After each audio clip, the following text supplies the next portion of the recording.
Hello, everyone. Welcome. It is the Our Turf Football. Look, you made me mess it up. I can't help it. Lisa starts laughing for no reason. It is the Our Turf Football Podcast. I am Dana O'Gorman at Dana OG on Twitter. This is the first episode of the NFL 2022 season for us. We had a great off season. We went through every single division. And broke down how we thought they were going to do over the next season and talked about all the fun stuff that the offseason brings. But now it is time. Training camp has started. We are ready to roll into the 2022 season. And let me tell you, there already have been some We're starting off with a bang, all right, people. Joining me this week, we are so glad to have you back. If any of you guys watched over the off season, you knew that our dear Sonia, she was at Mom23RN on Twitter, wasn't really able to join us this summer. She was so busy, but now we have her back, and we're so glad she's here. Sonia, It is so nice to see you. It's so good to be back. I missed you all so much. So much. So yay, I'm glad. Thanks, Iowa. It was great, but I'm glad to be back. She's glad. For those of you who might be new to our podcast, Sonia started with Our Turf. Yeah, 10 years ago. People, we've been doing this for a minute. A long time ago, as our Detroit Lions writer. She is still a huge Lions fan. And so we are so glad to have her back. Also, as you can see, joining us is Lisa Johnson at LJ1303 on Twitter. Lisa's a Miami Dolphins fan. You just turned me upside down for this whole broadcast. Lisa's had a day. That's all we're going to say. Lisa has had a day, as we are going to discuss thoroughly here in just a couple of minutes. Joining us later in the podcast also is Kate Arhar. She is Cleveland Kate on Twitter, and she is on her way back from Brown's training camp. She was in Cleveland today. So she's running a little bit late. She will be joining us as we continue throughout the podcast. Hopefully she doesn't get stuck somewhere. So all right, everyone. Well, welcome. And once again, we are here every Tuesday live on Twitter and on YouTube at 8 p.m. Eastern time. All right, so let's just jump into this. Take a deep breath, Lisa. I'm going to need you to take a deep breath. We're going to roll into this. All right, it was announced today. Yes, it was. I just want to add, is that a soccer logo behind you? Yeah, this side, yes. I mean, really? Is that this is my wall? It's my wall. Okay, it's my wall. I have my Seahawks Super Bowl football and my Sporting Kansas City logo and my grandpa's old Montana license plate. I was wondering. I love the license plate. I want to tell you, I love the license plate. Our turf cup. Yes, that's a tour. I got tiny ship up there at the top. Thank you. Yes, it's. Look at her trying to defer things. I know she won't talk about Miami. She don't want to talk about it. I don't. I'm not prepared. Let's go ahead and get into it. So we are going to talk about the Miami Dolphins. It was announced today. Miami Dolphins got in a whole heap of shit today, people. They got in so much trouble today, like an amazing amount of trouble. Obviously, the NFL came out with a report that there had been some tampering done by the Miami Dolphins. They had a couple chit-chats, too many, with Tom Brady and with Sean Payton. Throughout they clear back to 2019, this report said that they had these inappropriate conversations, tampering conversations with Tom Brady, with Sean Payton, while they were still under contract with other teams, including the Patriots, the Bucs, and of course the Saints. So interestingly enough, that ruling came down today was the punishment of that. Included in that punishment, though, was a conversation about Brian Flores' accusations that he had been asked to tank, that he had been asked to purposefully lose games during his last year as head coach in Miami. So the report came down and it said, yes, there's a whole heap of tampering and you are in a lot of trouble. So the owner let me talk about the team first. The team was stripped of 2 draft picks, the first pick in next year's draft in the first round pick, and then the third round pick in 2024. The owner, Oh my goodness. I'm so sorry. Stephen Ross, I don't feel bad for the guy. He just seems to have stuck his foot in it. He has been fined $1.5 million. He has also been banned, basically suspended from the NFL until October 17th, which is a random day. I'm like, why? What's so special about that? I'm not quite sure. And he's not allowed to attend the owners' meetings. They said when it came out to the tampering, though, that while they are, I'm sorry, not the tampering, the tanking aspect of this with Brian Flores, that yes, he did ask Brian Flores to lose football games. And yes, he made it very clear that the draft pick was much more important than the season. However, they said he was just joking when he said he would pay him $100,000 per loss. I don't know how you can decide that's a joke, but that's okay. So Lisa, I want to go to you first, because obviously you were the first person I talked to this morning about this. Where is your head at? Where are Dolphins fans' head at with all of this? Well, right now, I think it's very clear that when you look at the whole layout of the foundation of what he laid, the first thing that comes to my mind is desperately seeking a quarterback. I mean, he is just to go to the means and the extreme that he has to reach out to Tom Brady and Joe Burrow. It was widely known that he wanted Joe Burrow. He wanted that. No, he wanted that first pick. So I think that's where it goes. As far as Brian Flores, and I think I read the statement that, they also the NFL commended him for not following suit of losing games. So, and then we go into, well, no money was exchanged. Well, of course, no money's exchanged because he refused to do it. Which was extremely smart on his end. Exactly. So it's okay. So I guess the NFL took that into consideration. Well, no money was exchanged, so we can't prove whether it was joking. It's all this proof thing. You brought up a great point, Dana. Where does Tom Brady, Sean Payton, where do they lie in this? Is there some accountability for them being under contract, their agents for tampering? Maybe I would say maybe their agents, but we've seen tampering in the past, and the players really haven't gotten any type of fine or any type of reprimand. It's always been the team that has tampered that gets the, Yeah. Sonia, you're absolutely right. So I did put that question out there because I'm like, why are they were active and knowing participants in this? So why is there no punishment, for lack of a better word, for them? So I had to tweet it out 2 or 3 times. Not a single person would answer me. I tagged people who should have known. No one had an answer for me. Nobody wants to touch this, Dana. Nobody wants to get in this. So let me tell you, you're not really wrong, because what I have discovered is I finally got a pseudo answer from Nathan, who does the Seahawks podcast with me that I do for Real Hawk Talk. And he said, here's the deal.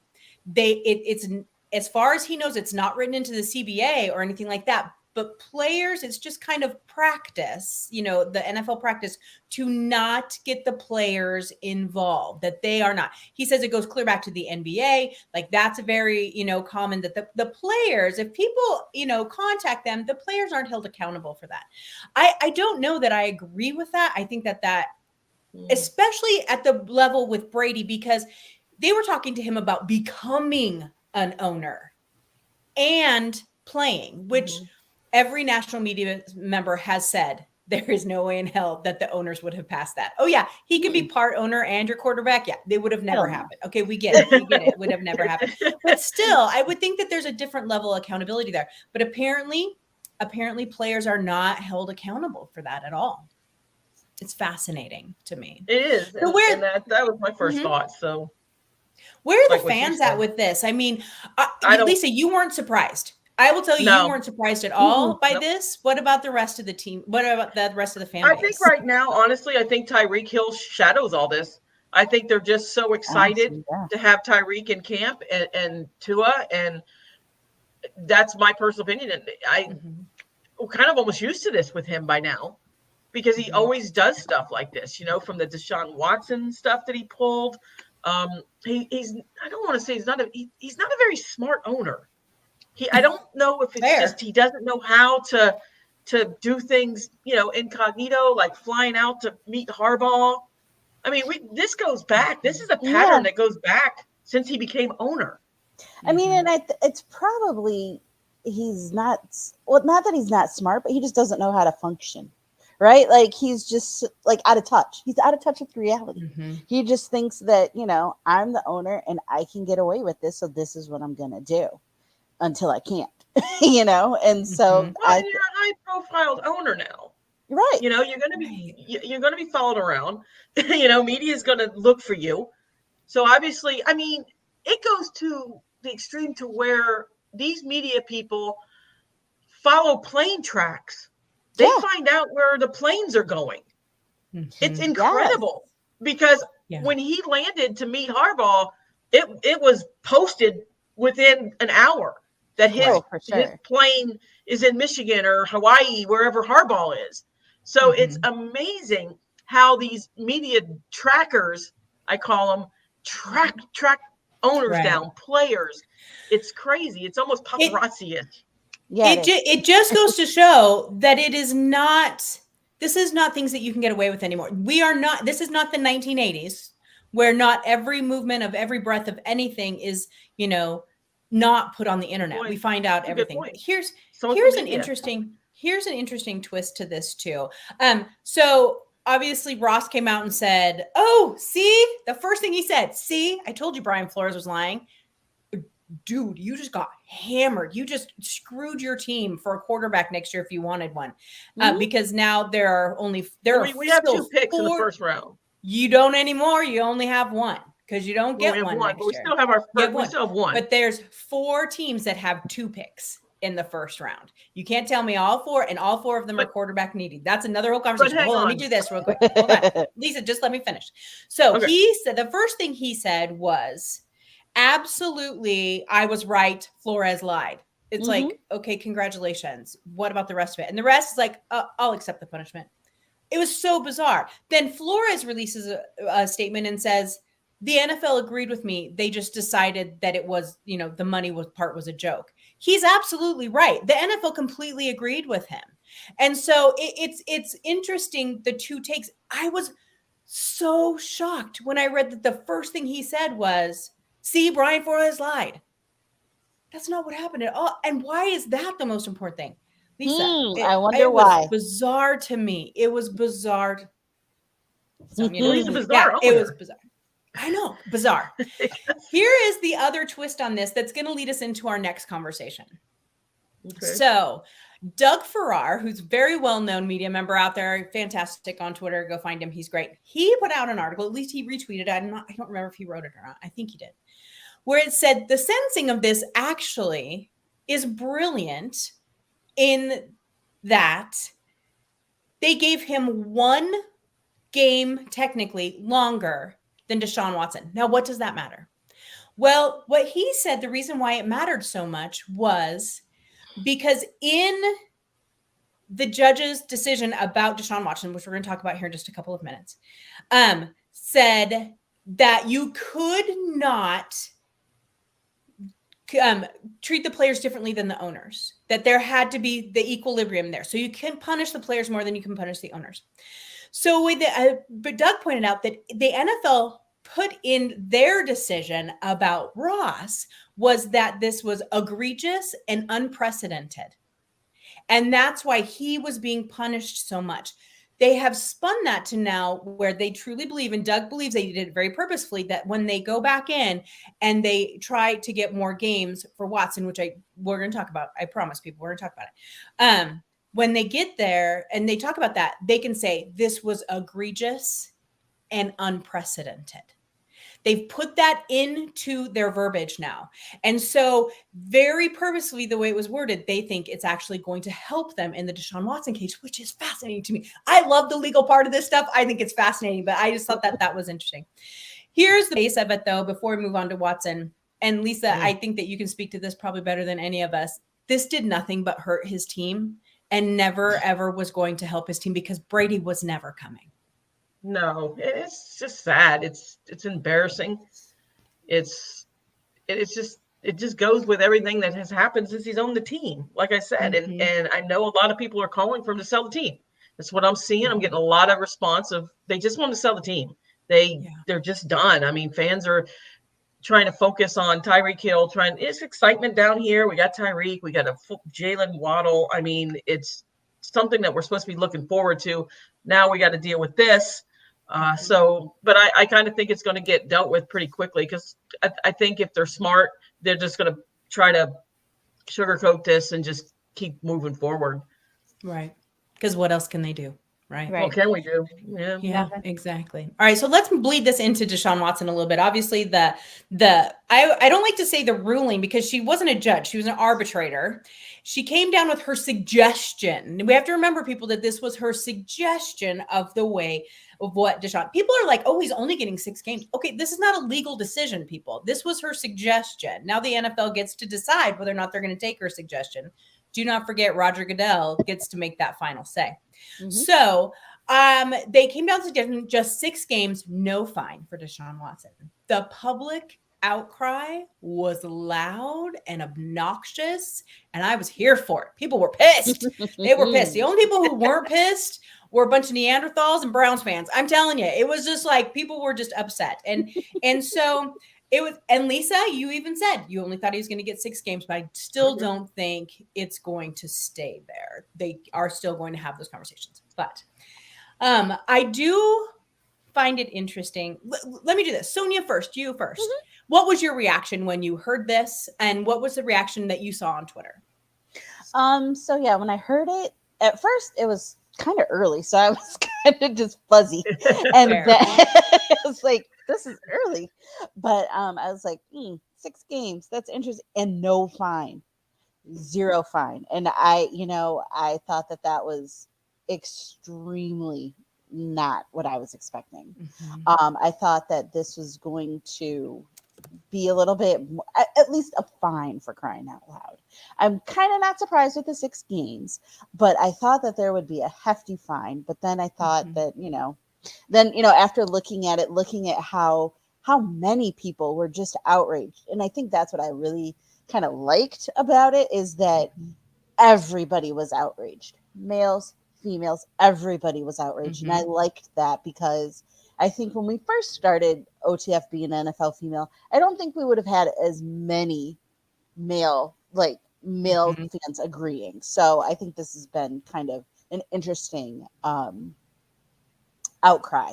And I will say that pretty much everybody I've seen has been united in the fact that, it needs to be more, that this was egregious. This is, something that is violent. It's truly violent, even though she doesn't say that it's non-violent. It's definitely violent. And so, I think that's, this is what our friend Big Red said. Cleveland committed self-harm by even considering Watson in the first place. They really did. They really did. They did. The Dolphins. Well, yeah. But the Dolphins avoided it. They were able to stay out of it. Thank God. Yeah. But Ross hot. He was hot on the trail. He was. But it also made me think about what was going on in Houston. How much did they know? When did they know? And, they obviously had to know enough so that Cleveland would be able to package this up and make it look nice, like make his deal okay with, what was going to come. Like, how much did they know? For sure.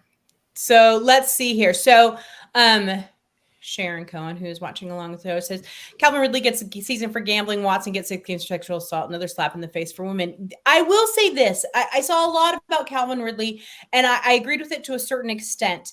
But what Calvin Ridley did is in a separate category, and that is a suspendable offense. So it's not that Calvin Ridley didn't deserve to be suspended, although the season was ridiculous, too much. It's how little that they gave Watson. So they are kind of 2 different things, but I get where you're going, Sharon. So here's the interesting thing. We did a poll at Our Turf Football about whether or not people thought it was too much, too little, or just right for suspension. The too little one, I think we were at 67%, was our poll for that he did not get enough games. But Pro Football Talk, God love him, had a poll. Mike. They drive people crazy, but they are so good. Oh, look, we finally might have Kate. Oh, Kate in her car. Hi, Kate. Kate in the car. I am parked on the side I am parked in a parking lot so that I can talk to you ladies about this. I'm just like, gotta do it. So Pro Football Talk did a poll on this, and they had almost 27,000 replies. Over 70% said the game suspension was not enough. It was overwhelming. It was which was very encouraging for me to see, I think. But so Kate, were possibly still be a Cleveland Browns fan. You were at training camp today. What was the feel there today? Everyone just wanted it to be over. They want to move on and go on with the football season. They were cheering for him when he was throwing. He was, from what I could tell, when we were doing drills, it was split between him and Jacoby Brissett. I was counting, as they were taking reps, and it was pretty evenly split today.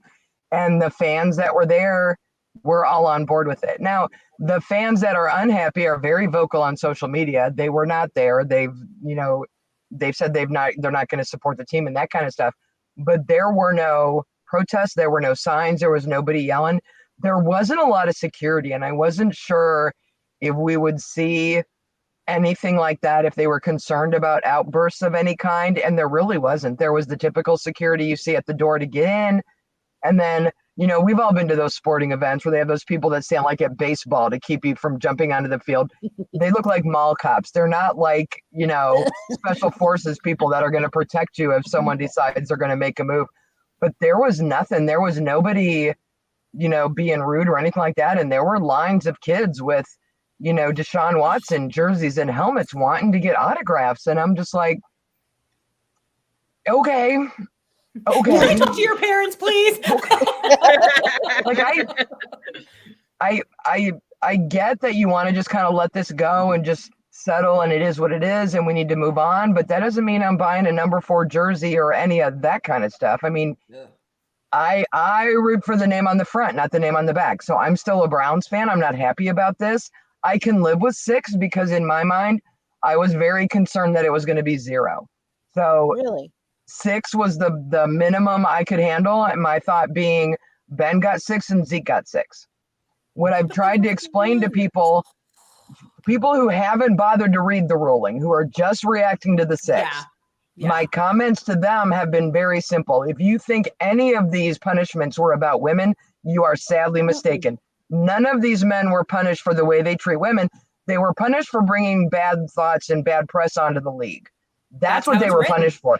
And that's how it's written. You're exactly right. With Ben, it was 1 woman, and with Zeke, it was 1 woman, and with Deshaun, it's 20, however many, it should be 6 weeks times 20. I'm like, but again, this is not about women. Greg Hardy had a very nice career in the NFL. Clearly, the NFL does not care about women in the way we're treated. So stop thinking that's a thing. Right. What I find interesting is the Stephen Ross suspension of 7 games, because to me, that means Deshaun 6 is going to stand because you can't punish players more than you punish owners. And so now they can leave the 6 because you've given an owner 7. That's funny because we were talking about that before you came on, because Doug Farrar has the exact opposite. He thinks that they gave him 7. So then they can say, no, we do. Because in the ruling, it says you can't, punish the players more than you do the owners. Well, now they've punished an owner more, so they can give him more. And so they can at least get expanded to 12. He thinks it's going to end up at 12. But that opens the entire appeal process for the NFLPA to go to federal court under breach of contract and say, you have all this language in here about holding the owners to a higher standard, and yet you're still punishing players for more. I don't know. We'll see what happens. That was a whole egregious and unprecedented. That wording is what it is. So we'll see. We'll see what happens. And when you look at that, when you look at Calvin Ridley getting a year, even Tom Brady's 4 games for Deflategate, the NFL treats infractions that they believe affect the integrity of the game very differently than they treat off the field nonviolent offenses. And I'm done with the Calvin Ridley argument of he wasn't betting on football. That is irrelevant. The entire point is if you're a professional athlete, you do not gamble, because if you get into debt with the wrong people, no matter what you're betting on, they're making you shave points. They're making you drop passes. Oh, I get it. That is a gateway drug, if you will, to fixing games. Gambling is there cannot be any tolerance at all. I get that. But none of these punishments, and including Deshaun Watson, are really about women. And there was language in her ruling that she wished she could have given him more, but the president of the NFL is 6 weeks. These other guy got 6 weeks for the similar infractions. All I can give him is 6 weeks because that's the way that it's been handled up until now. So I thought her ruling was amazing. It's a long read, and I've read it 4 times, and I'm still absorbing parts of it, and things still jump out at me. I just want Goodell to say it's 6 weeks, and I want the NFL PA to say fine and Watson to say fine, and for this just to be done, because I don't think any good comes from dragging this on. True. And the fun thing I saw on Twitter today was, and then let the NFL players take care of it. And I was like, oh God, who did they play? The Ravens that first game back? They don't play. It would be interesting. Okay, so Big Red has a good question. So I want to throw this out here. Could Cleveland use this against Watson later in his contract to get out of it earlier? My opinion is no. I think what they'll do, though, is if he even has a slight misstep, the NFL will be done with him. So he's going to have to be like arrow straight and do nothing outside that's even sort of questionable that they could possibly fine him or suspend him for. That he's gotten all of his get out of jail free cards right now.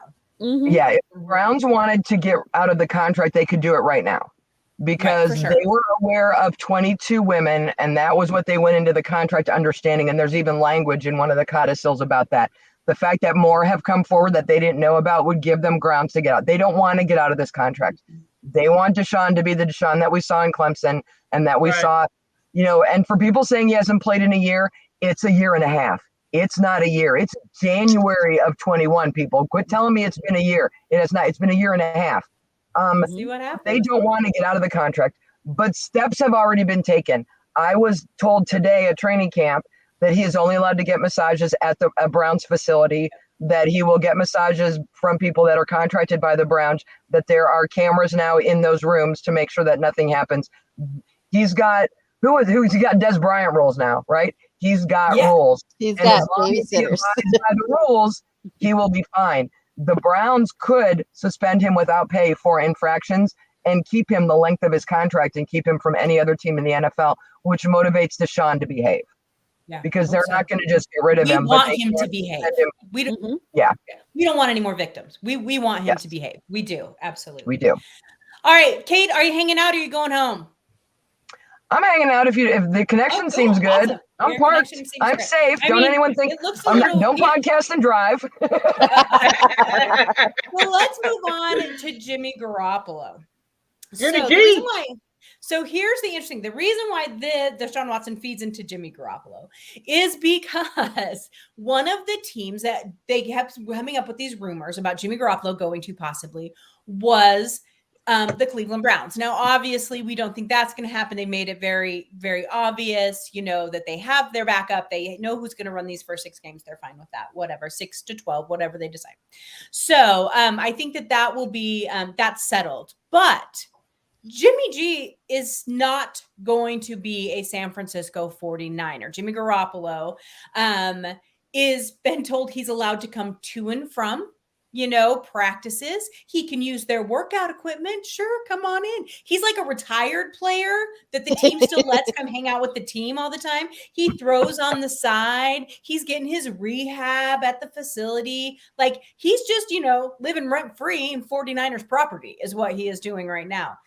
But they've said this is Trey Lance's team. He is going to be our starting quarterback. Jimmy G is up on the trade block. Now, obviously, he had shoulder surgery in the offseason, and that was one of the big hiccups of getting him traded.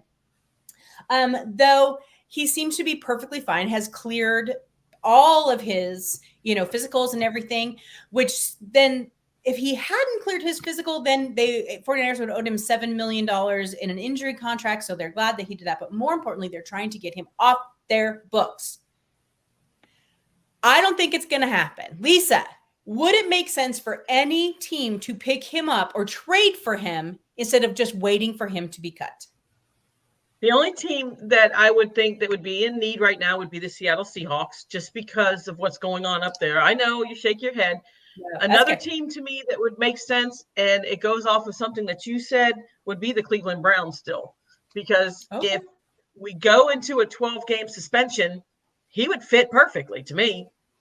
So I would kind of think that if the Browns did indeed have an inside that he might actually end up serving a year, why not sign the guy for a year and plug it in? We already know what Jacoby can do. We already seen film on him. Everybody knows. We got Josh Rosen. I agree with Lisa. I understand where you're coming from. Wait till preseason week 2 and let's see who gets hurt and let's see who needs a quarterback. They're not dropping him before the season starts. Somebody is going to have an injury and need him. Yes, but would they bother to trade for him? That's my question. Why not just wait for him to be cut? You know they're not going to keep him. And so just get him cut. That way you're not on the hook for $24 million. That's his base salary. So you can negotiate a deal. Look at what the Browns did with Baker. We let Baker go to Carolina, and we're taking 2/3 of his salary. You are going to have a happier quarterback in your locker room if you make some kind of a deal that gets him paid than if you wait until you pick him up for nothing. Right. And look out for the Giants. I mean, the Giants aren't sold on Daniel Jones. No, they're not. Nobody's sold on Daniel. Sonia, you brought up the Texans. You know, they say that they're pretty happy with Davis Mills that they have out there in Houston. He played okay last year. I'm not kidding. When I went out to that game, I saw the Seahawks played. I went to the Houston game to watch the Seahawks play, and he was not terrible. He's not like a superstar jumping off the page. It wasn't terrible. But you think that might be do you think he'll have to struggle a little, or do you think that they just might bring him in just if they don't like what they see in preseason? If they don't like what they see in preseason, I think they might go ahead and just bring him in just as like an added insurance. If he does great, then fantastic. He's got, Jimmy G to kind of learn from and just kind of, get some pointers from him. If he struggles, then boom, he's right there and, you've got him. So I think that would be a good move. Here's the interesting thing. I don't know. So Big Red asked on here, he said, what do you think is a fair trade? I don't know. I think a trade that includes San Francisco paying the majority of his contract, much like the Browns did with Baker. I don't think there's a single team that will go ahead and just not wait for him to be cut. Although your point about a happier quarterback is very true. What I don't think is going to happen is Jimmy Garoppolo going somewhere where he's not guaranteed to start. Because I don't think that would make much sense for him. So let's talk about a couple of the others. So let's say Tua. Someone's making all the noise. Let's say Tua looks terrible in preseason, Lisa. Is Miami going to grab him? No, I don't think so either. And why would he want to go there? And frankly, with them losing a draft pick and that whole thing hanging over their heads, who would want to go to Miami right now? They're lucky Tyreek signed before all this stuff hit the fan. Yeah, right. Very true. Savior, I'm telling you, they're gonna PR Tyreek to no end to try to get this over with. Yeah. Tyreek, who was accused of child abuse 3 times in Kansas City. I think with Miami situation, it's one and done. We're done. We know we got the slide. We got the fines. We got that. With the Cleveland, we still have to know what Rodgers going to say. So I feel a little bit better with the Dolphins situation than with Kate's situation, because at least we're one and done. We're next week, if Tua hits a bomb to Tyreek for 90 yards, what's going on? We're all happy. We're all happy. Kate's going to have to deal with Rodgers. We're still got this looming. That's fair. Coming over us. So I'm kind of like happy it happened beginning of the season, because by the first preseason game, we won't be talking about this. Now next year, when you have 4 beautiful quarterbacks sitting on the board, it's going to hurt. Right. If Tua doesn't, but if Tua, has a great season, then we're okay.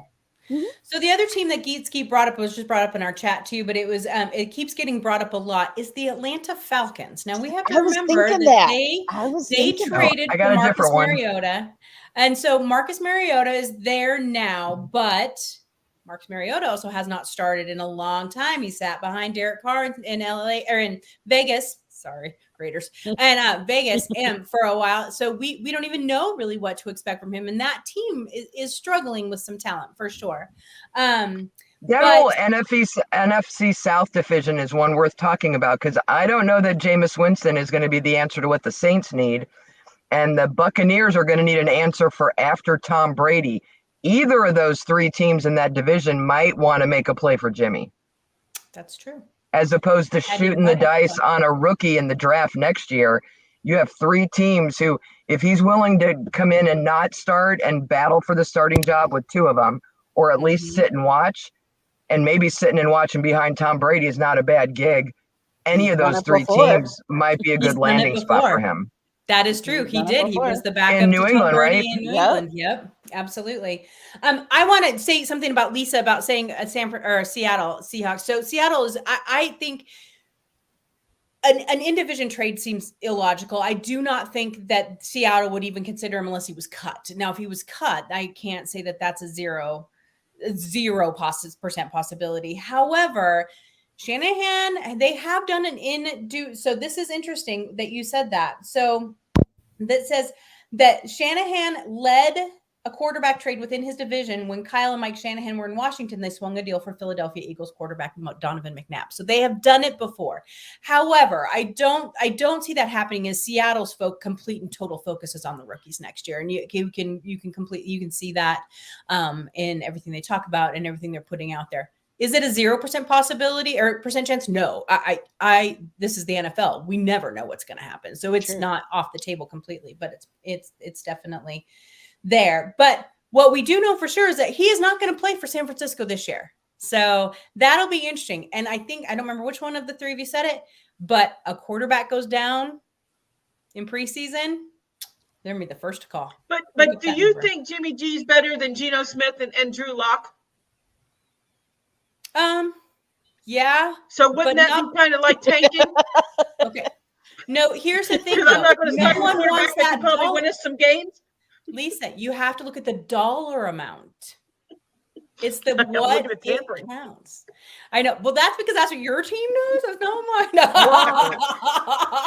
But you have a quarterback that could actually let you, maybe evaluate some other players. I mean, you're wasting DK Metcalf with Geno Smith and Drew Lock. Wouldn't you want to enhance your other players? And I don't know. I just kind of see it the opposite. I would kind of say if you got Jimmy G available. The idea of not being good for one season to increase your chances and your cap for Lisa is impossible. She can't handle it. She can't do it. You can't be good every year. Here's the thing, Lisa. They pay that cap. They have a lot of people they have to pay over the next few years. They just paid DK, which is wonderful, but they have a lot of rookies coming up that are going to need to get out of that rookie contract and players that they're going to want to keep. So I think that has a lot to do with it. Now, like I said, is it a 0% chance? No, it's definitely possible. Is it what I want them to do? Absolutely not. I don't necessarily. Although Rich Eisen almost had me talked into it the other day. He reminded me how tall he was, and I really want to talk quarterback. So we'll see. And how good looking he was. I saw a couple of your fan posts of one of your Seahawks Gal fans was like, I wouldn't mind him on the sidelines.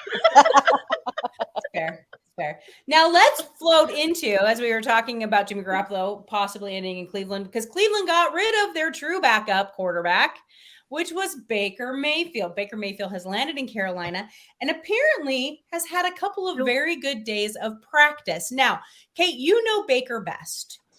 Is Carolina, is it that different in scheme that it's going to take him a minute to get in there? Or do you think that he's going to pick it up pretty quickly? Well, I can answer that by asking a simple question. What is the single biggest offensive weapon they have in Carolina? It's a running back by the name of Christian McCaffrey. Yeah. And that's what we had in Cleveland. We had Nick Chubb. I think he can pick it up. I like all the banter that's going on about how they can't wait for week 1 and for the Browns to play Carolina and for Baker to be starting for Carolina. And in my opinion, there is a whole lot of risk and zero reward for Baker starting that game or even playing in that game. He's still not 100% done with his shoulder injury. He's still doing rehab on that. He's learning an entirely new system. And while it is running back heavy, it is still a new system. It's new people. It's a new line. It's new all of that he's got to learn. And the risk of him looking bad against Cleveland will leave something in his head for the rest of the season. There's really no reward if he wins that game, because we're going to be coming at him with Jacoby Brissett or Josh Dobbs or Josh Rosen or whoever. You know what I mean? It's not like Deshaun was going to play. There is such a huge risk to his mental state, because with Baker, that's a lot of it. He has this sort of hero complex kind of thing. Like, he feels if things are going bad, he has to single-handedly take that all on himself and win that game. And he makes bad decisions. He throws interceptions. He does it. Nothing good happens when he does that. And so you don't want to get him doing that again in Carolina. If Sam Darnold's got to play the first couple weeks until Baker's ready, there's nothing wrong with that. And I don't for a minute think Baker will play that game. I don't. They'll use whatever reason they have to, but I don't think he'll be ready. I think Sam Darnold will be starting that week. I think they can use his injury as for that. Yeah. That he's still technically recovering from that. That Yes. wouldn't be that off because he didn't have that surgery till near the end of February. It was quite a few weeks after the season, after the Super Bowl, before he had it done, and that's a 6 to 8 months. And I know it's not his throwing arm, but it's his balance. So that was what he struggled with at the end of the season. Is even when he played, he's throwing with his good arm, but that whole sense of protecting the left and everything that he was doing wrong, that you almost have to unlearn that. And he's got to learn to trust that the shoulder is healed and that it doesn't hurt. And so he's still got at least 6 to 8 weeks before he's officially done with his rehab period, while learning a new team. I was just hoping we'd get some, TV commercials with eviction notices painted on the stadium, or, somebody having to introduce himself to the neighbors as the new sexual predator who moved into the neighborhood. Something fun with commercials, but we're not going to get any of that. So we're just going to, I said it. I love it. Hilarious to have someone knocking on Alice Cooper's door. But anyway, I know there'll be no more fun commercials. I don't know. I hope Carolina embraces him. I love him. I'm sad he's gone. He's not as tall as I would. Dana, I'm with you. He's not as tall as I would like. I actually preferred Darnold in the draft because he was taller. But he last year wasn't a typical year for Baker with the injury and everything else. It just wasn't a good showing of what he can do in the right environment with the right scheme and the right team. I think he can take a team to the playoffs and deep. We saw that against, the year before when we beat the Chiefs. So I wish him well. I truly do. I truly do hope Carolina is the right place for him. We'll see. Time will tell. It'll be good. Sonia, how important do you think it is sometimes to these quarterbacks, especially ones where the mental part is so important, that they get this fresh start, that they get this like new beginning? Who had a quarterback forever that just went and won the Super Bowl with another team? I didn't put that together. So sorry, sister. That's perfect. Obviously, it's pretty effective. It might be. No, I think just in Matthew's case, he leveled up, and hey, he leveled up. Yeah, leveled up. God bless.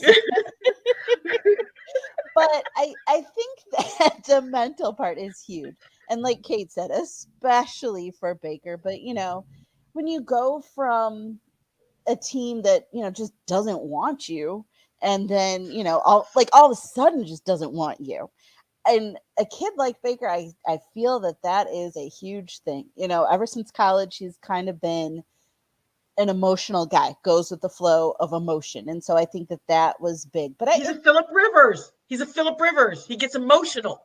Yes, that's mean. Well, and his emotions, I don't know why his emotions surprised Browns fans. The same Browns fans who complained when he was at Oklahoma and planted a flag at the Ohio State football stadium were the ones who were like, I don't know why he's so emotional. Like, are you new here? Right.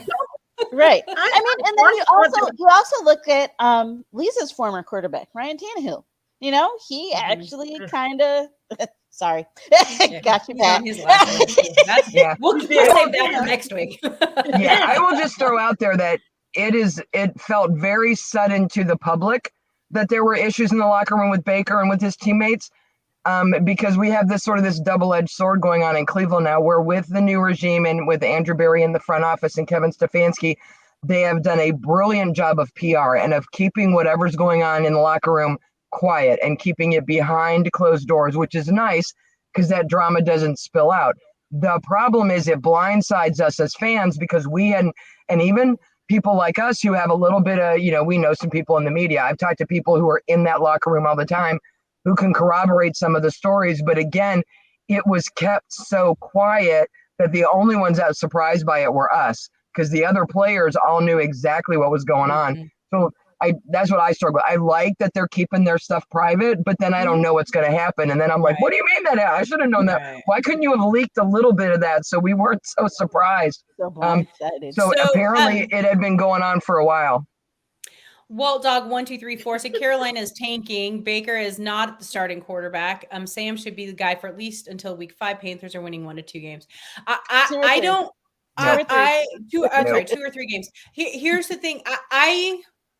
I don't disagree with him in the 2 to 3 games. I think it's probably closer to 5, just because of the issues with the rest of the team, not just in the quarterback situation. But I don't know that Baker Mayfield is not a starting quarterback yet. I need to see him on another team. We need to give him the other chance. This is what we did for Sam Darnold. Remember, said we got to get him out of the Jets. We got to see what he can do. He hasn't done anything, so we got to see. Go ahead, Lisa. Yeah, they spend too much money on those 2 quarterbacks to be tanking. Yeah. Go ahead. Too much money invested in them. When Baker Mayfield was running down the sidelines for the Oklahoma Sooners and grabbed his crotch, I knew he was a starting quarterback. Because that's what you want. You want your in-your-face quarterback that's not scared, that will, take the bull by the horns and say, I don't give a shit. I'm going to go out and I'm going to play this game. Does that play in Carolina? Because they weren't thrilled with Cam Newton's attitude down there. I don't know if they want a quarterback with attitude. Well, I think he's a college kid. He was a college kid. I think he's matured. I think he'll mature as he goes along. Come on, he was in college. We all done stupid shit in college, right? Come on. But he's had a couple of years to mature. I agree. I think I think he just has a personality maybe that rubs certain people the wrong way. And that is okay. Without question, that's okay, because not everyone's going to like everyone else. Just like Russell Wilson. Some people adore Russell Wilson. Some people can't freaking stand the dude, right? And so it's like, it's just a personality issue. It's really the play on the field is all that matters. And this is where we're going to get to see what happens when he doesn't have the rest of that team around him. But then again, when he's fully healthy. So it'll be interesting. All right, you guys. Cures everything, right? Yes.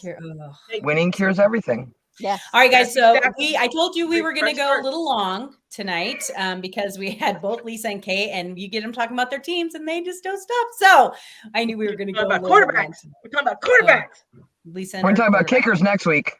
No, she won't even be here. I want equal time. It's like politics. Right, you got to give kickers equal time, Lisa.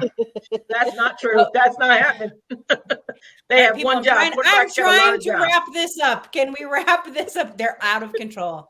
Normally, we will have 3 of the 4 of us on every single week, and we're going to have various guests throughout this preseason and into the regular season. So I hope you join us. We are here every Tuesday, 8 p.m. Eastern Time, 7 p.m. Central on YouTube Live, where we love to have you join us on YouTube, because then you can join in our chat and we can talk about your questions that you put in the chat. We really appreciate the people who come and join us. But you can also always find us live on Twitter, and our Twitter feed will be pinned to the top of our Twitter each week, so you can find that week's episode very easily. We are also now going to be on Spreaker, so you are going to be able to find us on all your favorite podcast sites here very soon. So keep an eye out for us. Going to the big time. All right, everyone. We will see you again next Tuesday. Have a great night.